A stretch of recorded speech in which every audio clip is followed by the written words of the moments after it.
Test.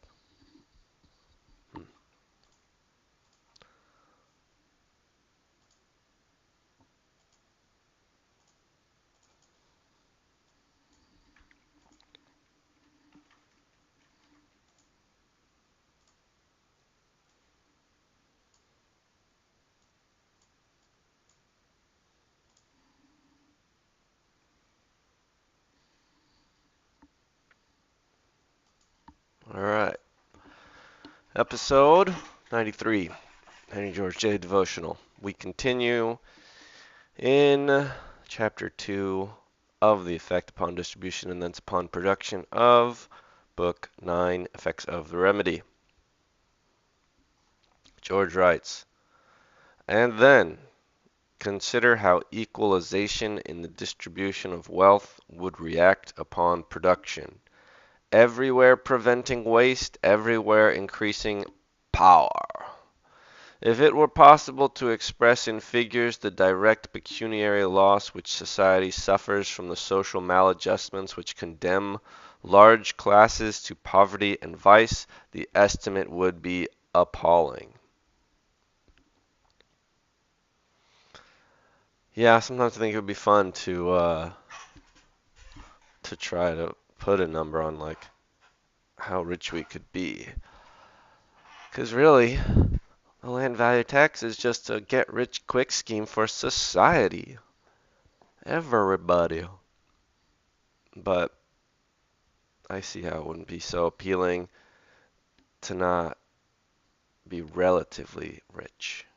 You want to be the special rich person. England maintains over 1 million paupers on official charity. The city of New York, alone spends over $7 million a year in a similar way. But what is spent from public funds, what is spent by charitable societies, and what is spent in individual charity would, if aggregated, be but the first and smallest item in the account. The potential earnings of the labor thus going to waste, the cost of the reckless, improvident, and idle habits thus generated, the pecuniary loss, to consider nothing more, suggested by the appalling statistics of mortality, and especially infant mortality, among the poorer classes, the waste indicated by the gin palaces or low groggeries. Groggeries. Did he misspell groceries? It's a liquor store. Get your grog. Which increase as poverty deepens. The damage done by the vermin of society that are bred for poverty and destitution, the thieves, prostitutes, beggars, and tramps, the cost of guarding society against them, are all items in the sum which present unjust and unequal distribution of wealth, takes from the aggregate which, with present means of production, society might enjoy. Yes, imagine all of the vagabonds happy, healthy, and hard-working. Nor yet shall we have completed the account. The ignorance and vice, the recklessness and immorality engendered by the inequality in the distribution of wealth, show themselves in the imbecility and corruption of government. Yes, there's not, if we're talking about thieves being saved and made to be honest, hard workers, let's talk about all the thieves in government. And then we can talk about all the waste and inefficiency of all these big businesses, which a lot of conservatives want to argue are forced to behave, uh, operate, um, what's the word? Not like, I don't know, to trim the fat, to operate efficiently, but because they're able to get so massive off of all of the cheap labor, government regulation, and sometimes patents, they no longer operate efficiently. and the still greater waste involved in the ignorant and corrupt abuse of public powers and functions are their legitimate consequences. But the increase in wages and the opening of new avenues of employment which would result from the appropriation of rent to public purposes would not merely stop these wastes and relieve society of these enormous losses. New power would be added to labor. It is but a truism that labor is most productive where its wages are largest. Poorly paid labor is inefficient labor, the world over. What is remarked between the efficiency of labor in the agricultural districts of England, where different rates of wages prevail, what Brassey noticed as between the work done by his better paid English navvies and that done by the worse paid labor of the continent? What was evident in the United States as between slave labor and free labor? What is seen by the astonishing number of mechanics or servants required in India or China to get anything done is universally true. The efficiency of labor always increases with the habitual wages of labor. Yeah, there is this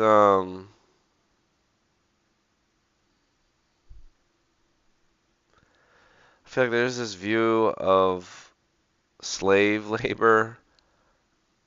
Uh,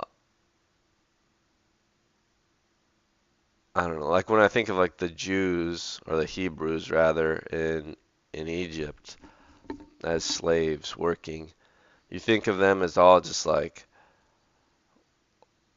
as like cross training crazy men who are just like when you watch that old Charlton Heston or yeah, is that it? Yeah. Um, the Charlton Heston Ten Commandments slaves. Wait, was that is it Vivian? No. Slaves. This image has stuck with me since I was a kid. Like this kind of image of all these slaves working so hard. Where it's like they're in like a fitness class all day every day. And I mean, he looks pretty tough. Um, when in reality, I think there was a stereotype about slaves being pretty lazy. Quote unquote, we'll call it lazy. I don't know if I would really describe it as lazy. Um, but anyway. Um,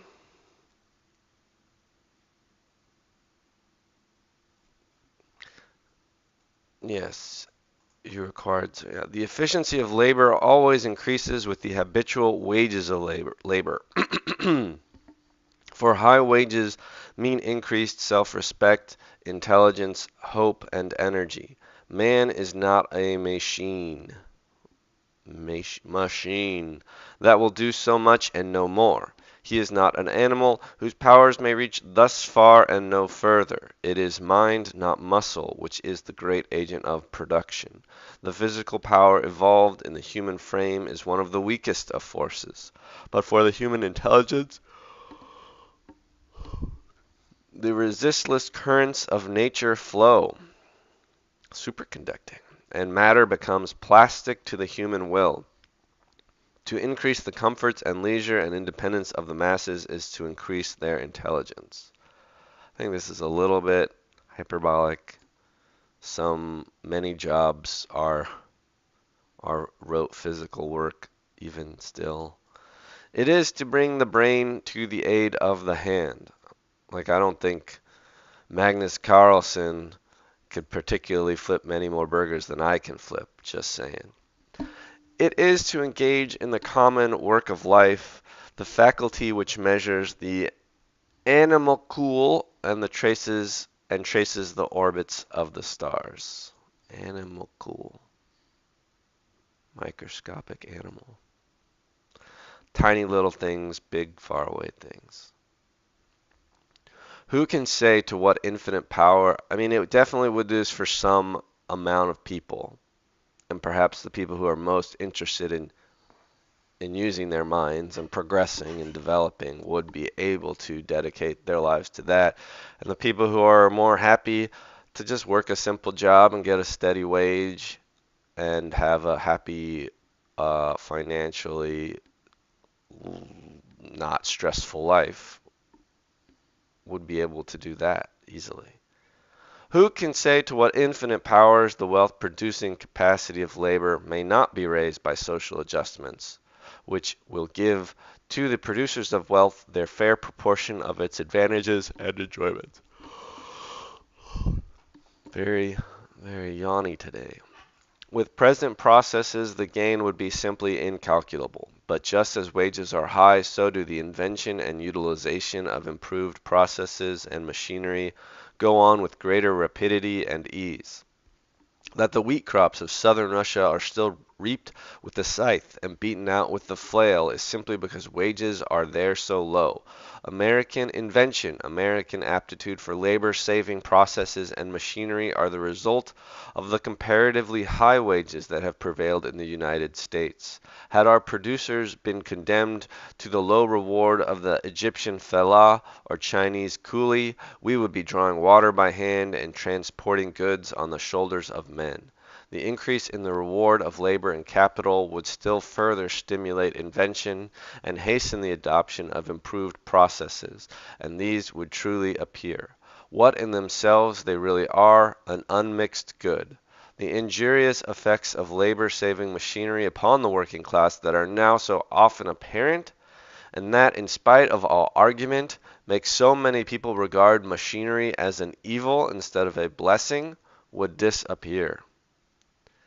It is funny, there's such a mixed aesthetic preference in me and probably others of like Tolkien-esque anti-machinery, pro-nature-y stuff. And I think you could make some sort of hand-wavy argument about we evolved to love the look of a lush Garden of Eden, and a machinery world, a machine world is not as appealing. However, also, I don't know, as a little kid, most humans really get into their trucks and their machines. And I remember when I was a little boy, little machine worlds were just super cool and amazing. And then I think that that gets a little bit poisoned as you get older. I remember looking at like these black smokestacks near the Port of Long Beach. I guess I was in college, and like to my college educated eyes, like, oh, that's just like pure poison being poured out into the sky. But you could imagine a man like me living 100 years earlier and just not having any concept of climate control or climate and pollution, and just seeing that and thinking it was like absolutely awesome, a sign of progress, a sign of production and making wealth. And like the black smoke is has this like sort of beauty in it. It's like it's so uh I don't know. It looks like you could just eat it. Um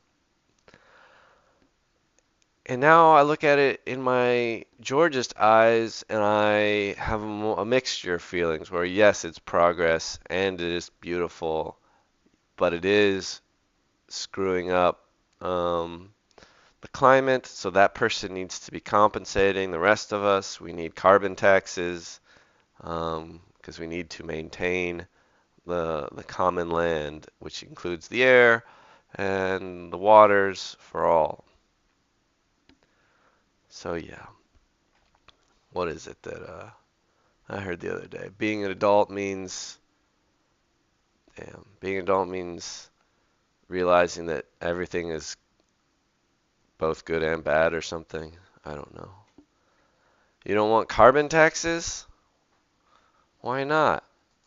So D Bruce in the chat says no carbon taxes. You could do carbon capture credits, but what is progress and poverty Substack? This is uh this is my one view. Well, yeah, so the single land value tax, the idea is that it is a tax on the land. And then you would have to, do you not think that the sky counts as land-like? Our atmosphere and the water? I consider, I mean, George considers that all land-like.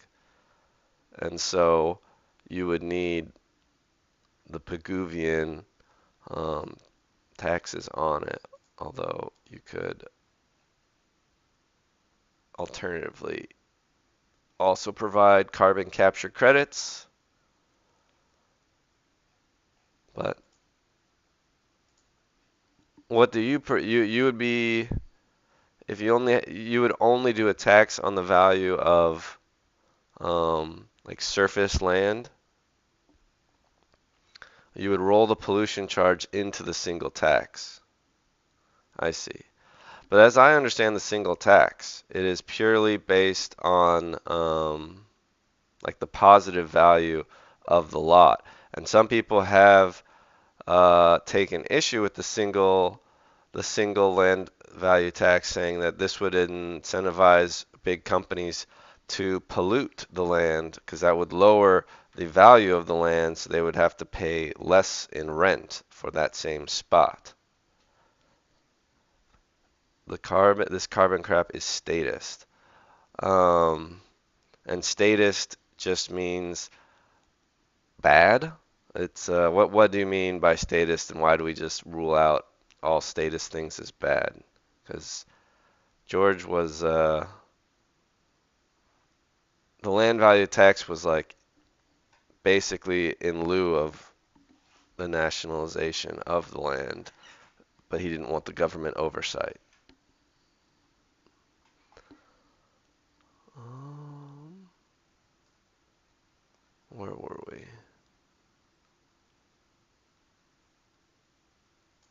An unmixed good was that. Status means decided by an elite and not by the market. Okay. Um, and you don't think there's any role for a uh, governing body to make any decisions? Like the way that this article breaks down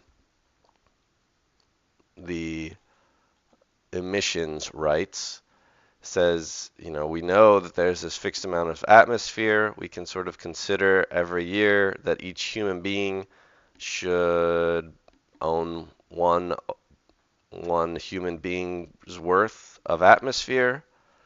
And so if it is being destroyed if any person is destroying more than their amount of atmosphere, they need to compensate the rest of us. Figuring out that pricing, uh, that's a trickier one. I forget what they propose. Maybe I should reread that. I mean, okay, I'll keep going. Everyone hates machines because they take away our wages. Every new power engaged in the service of man would improve the condition of all. And from the general intelligence and mental activity springing from this general improvement of condition would come new developments of power which we as yet cannot dream. But I shall not deny, and do not wish to lose sight of the fact, that while thus preventing waste, and thus adding to the efficiency of labor, the equalization in the distribution of wealth that would result from the simple plan of taxation that I propose must lessen the intensity with which wealth is pursued. It seems to me that in a condition of society in which no one need fear poverty, no one would desire great wealth. At least, no one would take the trouble to strive and to strain for it as men do now. For certainly the spectacle of men who have only a few years to live, slaving away their time for the sake of dying rich, is in itself so unnatural and absurd, that in a state of society where the abolition of the fear of want, I think, I think, I think that's very powerful. The fear of want had dissipated the envious admiration with which the masses of men now regard the possession of great riches. I think riches. The fear of want is probably even more strongly felt now, given that when you're 65, you're like, well, if I retire, I might live till I'm 70. I might live till I'm 100. And maybe there's inventions, and maybe I'll live to 120. And will I have any money? I have no idea. So I better keep working, and I better buy some land. Uh, where the abolition of the fear of want had dissipated, whoever would toil to acquire more than he cared to use would be looked upon as we would now look on a man who would thatch his head with half a dozen hats or walk around in the hot sun with an overcoat on. It's funny. Also, people keep working into their old age, unhappily maybe, because they want to provide for their kids. But if they were certain that their kids would be receiving their fair share from toil and a citizen's dividend, that would not have to burden them and worry them nearly as much. When everyone is sure of being able to get enough, no one will care to make a pack horse of himself. And though this incentive to production be withdrawn, can we not spare it? Whatever may have been its office in an earlier stage of development, it is not needed now. The dangers that menace our civilization do not come from the weakness of the springs of production. What it suffers from, and what, if a remedy be not applied, it must die from, is unequal distribution. Yeah, this his this term I feel like means something different now. Uh, well, nowadays it just comes with the assumption of like a wealth tax and a billionaire tax. Nor would the removal of this and it's I think as George says maybe later or somewhere, it's not like that the absolute problem is that you take a snapshot and some people have billions of dollars and other people don't. The problem is the people that don't have the land, they cannot just go and work and start improving their own life. So it's more important about simply restoring the relationship of labor to its reward rather than rather than like Robin Hooding and going around the land and taking from the wealthy and giving that to the poor.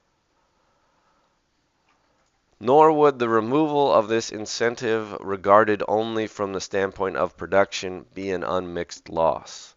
For that the aggregate of production is greatly reduced by the greed with which riches are pursued is one of the most obtrusive facts of modern society. While were this insane desire to get rich at any cost lessened, mental activities now devoted to scraping together riches would be translated into far higher spheres of usefulness. All right, Thank you for joining us. Come back next time for chapter 3. All right, the recording is over. That was episode 93. Okay, Roost. All LVT payers would have the incentive to lower their land's value to pay less tax. Those types would end up living together in the conditions they deserve. Hmm.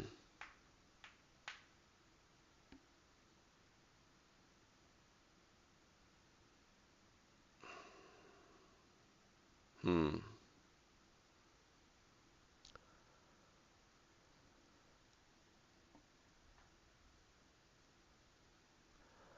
Yeah, but your freedom ends, if it's destroying my freedom, and same for me to you.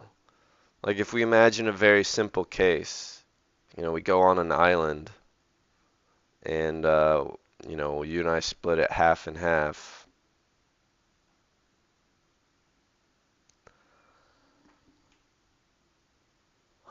Do I lose out? You're still pondering this one. It's tricky. Fair. Um, I don't know. So that when I think like, okay, if you get half the island, get half the island, you destroy your half. Okay.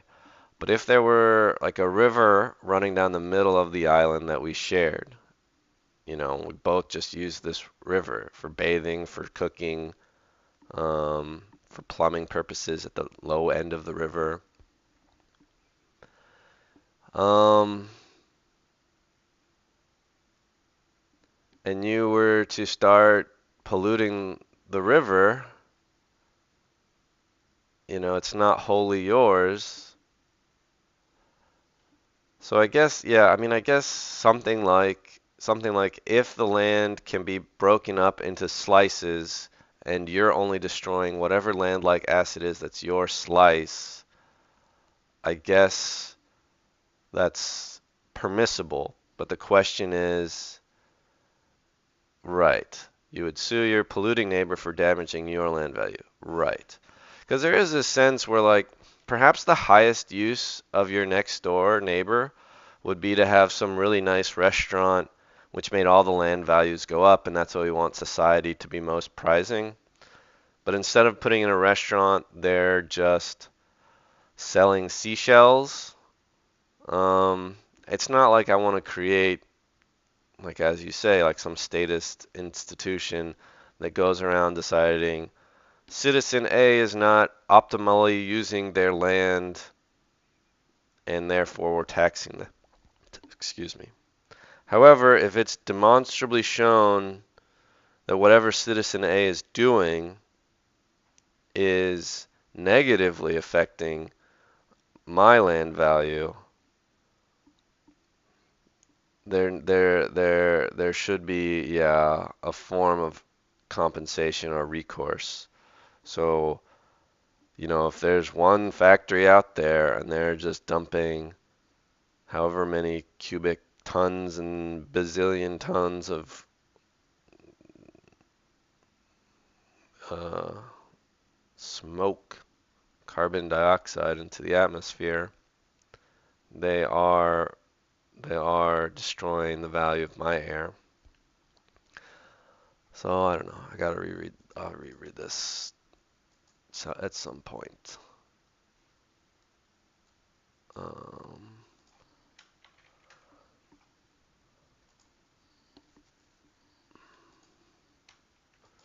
Today was episode 93, but thanks for the challenging questions.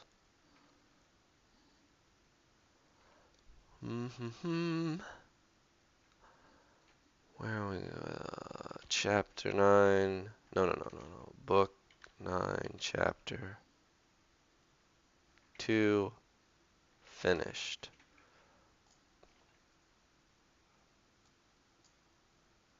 Leveraging videos on Masterclass. Alright, Masterclass on single land value tax.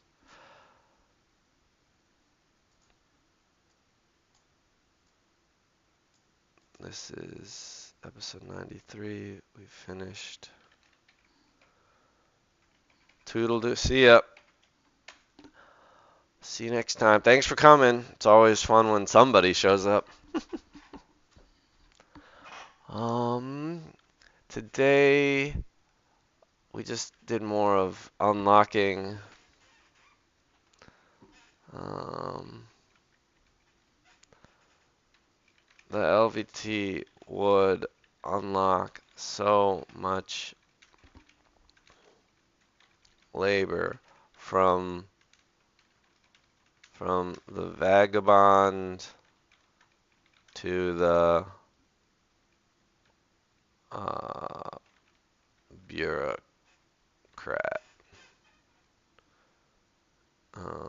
Oh no, I didn't call this chapter. Wait, what? Yeah, this is all chapter 2. We're still finishing chapter 2. That's what I said right there, chapter 2. So, um, by freeing the land, the poor and destitute, instead of being a burden on society, would be happy contributors. The inefficiency of government could also be converted, could also be trimmed away, and there would be greater labor and wealth. All would gain.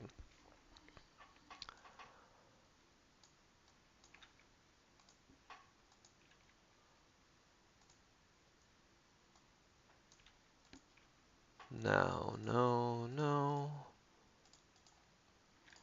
193.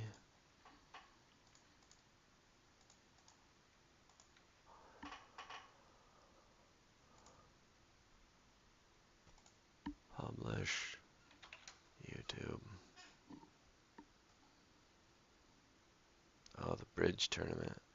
Oh, I should email.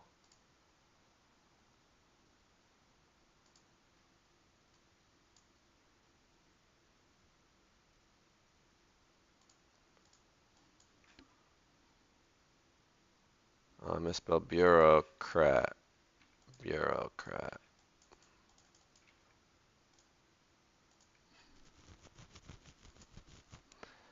View episode details. Details. Bureaucrat. Save.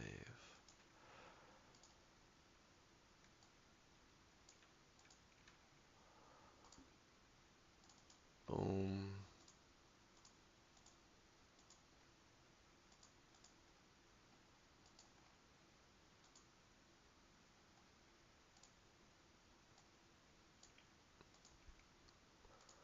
Oops. We finished the chapter.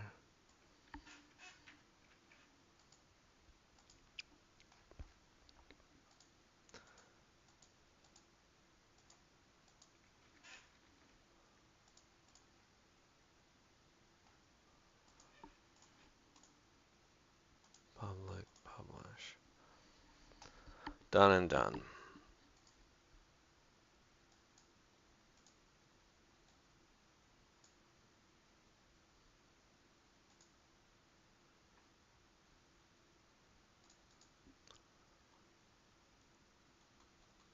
Oh, I want to reread this.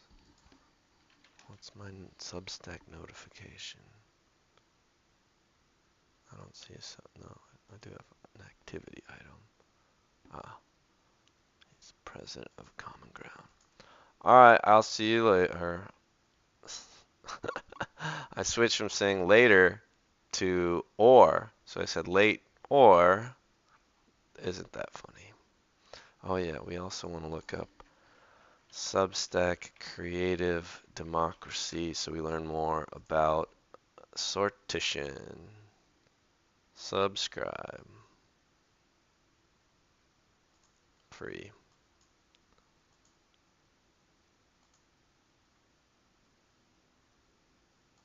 Maybe.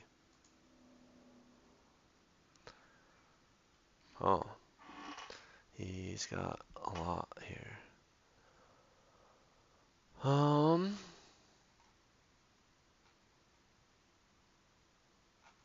hmm.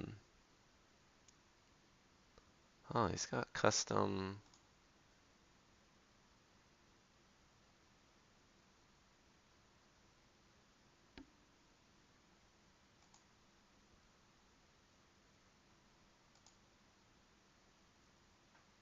Ah, this is where I left off.